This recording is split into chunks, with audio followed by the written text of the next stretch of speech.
Mr. President, on September the 25th, President Biden tweeted, and I quote, "My Build Back Better agenda costs $0."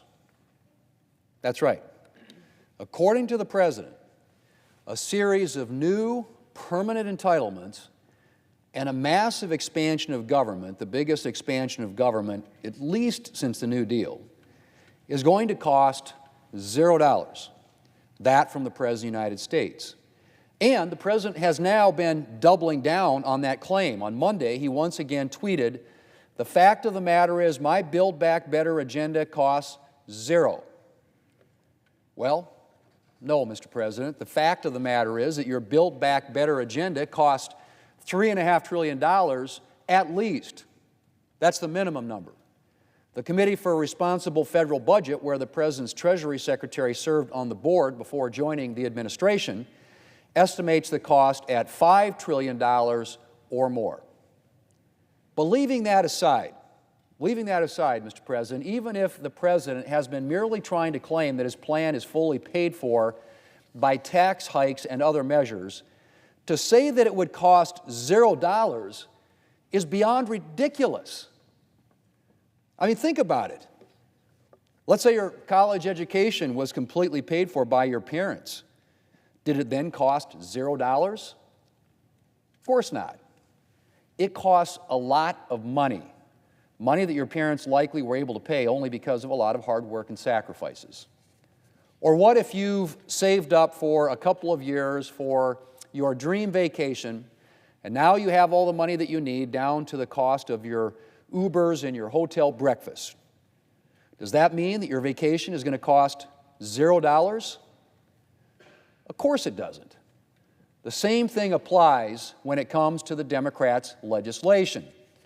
Even if Democrats had all the money they need to pay for every dollar of their massive spending spree, the price tag still wouldn't be $0.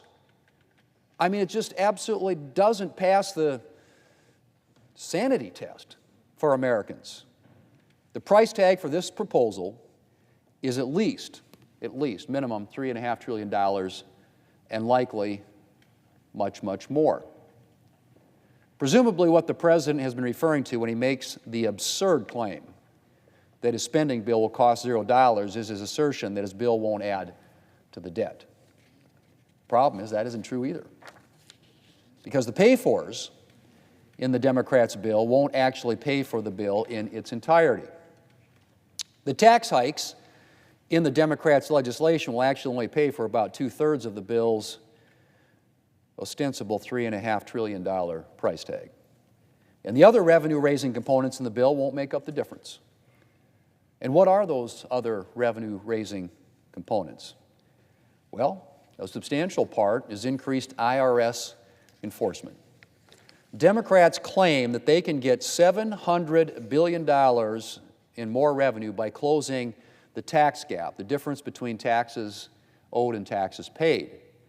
Now, there's no question that individuals shouldn't get away with cheating on their taxes.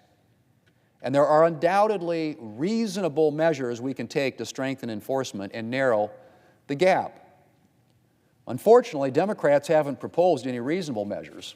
Instead, the Democrats are proposing to A, double the size of the IRS, and B, have the IRS snoop on Americans' bank accounts. That's right. Democrats want to double the size of the IRS and force banks, credit unions, and other financial institutions to provide details of individual spending to the federal government. Under the administration's proposal, once your withdrawals or deposits for the year exceed a certain amount, and that amount, by the way, if the President has his way, is $600, your bank or credit union would be forced to report the details of your activity to the federal government.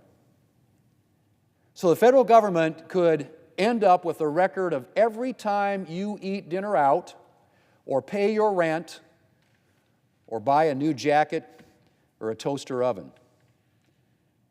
The invasion of privacy being talked about here is absolutely staggering. We already have a mechanism in place to allow the IRS to view large transactions that might indicate potential criminal activity.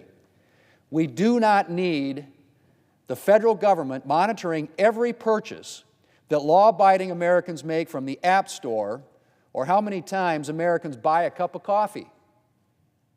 Not to mention the incredible demands this reporting requirement would place on community banks and credit unions. Banks and credit unions around the country are worried about how they would manage to comply with the bill's reporting requirements. And, Mr. President, let's not forget that the agency that would be receiving all this information has a reputation for mishandling private data. In fact, the IRS was subject to a massive leak or hack of private taxpayer information mere months ago, information that somehow ended up in the hands of advocates at ProPublica. And neither Treasury nor the IRS has provided meaningful follow-up about that data breach, much less any accountability. Giving an already troubled agency access to reams of additional private taxpayer information is a very bad idea. And, Mr. President, even if we granted that this massive invasion of privacy was worth it, the truth is that all this additional enforcement still wouldn't provide the money that Democrats are claiming it would provide. Democrats claim that they can get $700 billion from the bill's increased tax enforcement measures. The reality is more likely to be about $200 billion lower, according to an analysis from the Wharton School of Business. So Democrats would be doubling the size of an agency with clear management issues and implementing a staggering invasion of taxpayer privacy to pay for a tiny fraction of their spending spree. As I said, Mr. President, no taxpayer at any income level should be able to avoid paying the taxes he or she owes. And I've actually signed on to co-sponsor legislation that would look at responsible ways to strengthen IRS enforcement efforts. But Democrats' proposal to double the size of the IRS and track taxpayers' spending should never have seen the light of day. Even former IRS Commissioner John Koskinen, who served under Presidents Obama and Trump, said he thought that $80 billion for the agency was too much. Mr. President, taken together, IRS enforcement on steroids and Democrats' massive tax hikes will still not be enough to pay for their multi-trillion-dollar legislation, partly because the tax hikes may not bring in as much as the Democrats claim, but also because Democrats have used a lot of budget gimmickry to disguise the true cost of their bill. The standard method for analyzing the cost of a bill is a 10-year budget window. So you look at what your bill would cost over 10 years, and that's how you get the cost of your bill. That's normally the way that it works around here. Well, that's not exactly what the Democrats are doing. That child allowance in the Democrats' bill, Democrats have only counted the cost of that allowance through the year 2025. That allows Democrats to claim that the cost of that provision is around $500 billion instead of the $1.1 trillion the measure would actually cost over a decade. And all of those tax hikes are, of course, just for covering the costs of the bill over a 10-year or shorter window. But in reality, the new government benefits Democrats are putting in place are not going to expire for 10 years. This bill is effectively instituting multiple permanent entitlement programs. And the long-term cost of those programs is not going to be covered by the tax hikes Democrats are currently proposing, as massive as those tax hikes are. Mr. President, I've talked a lot about the dollar cost of this bill, which are massive. Biggest expansive of government in literally my generation in history.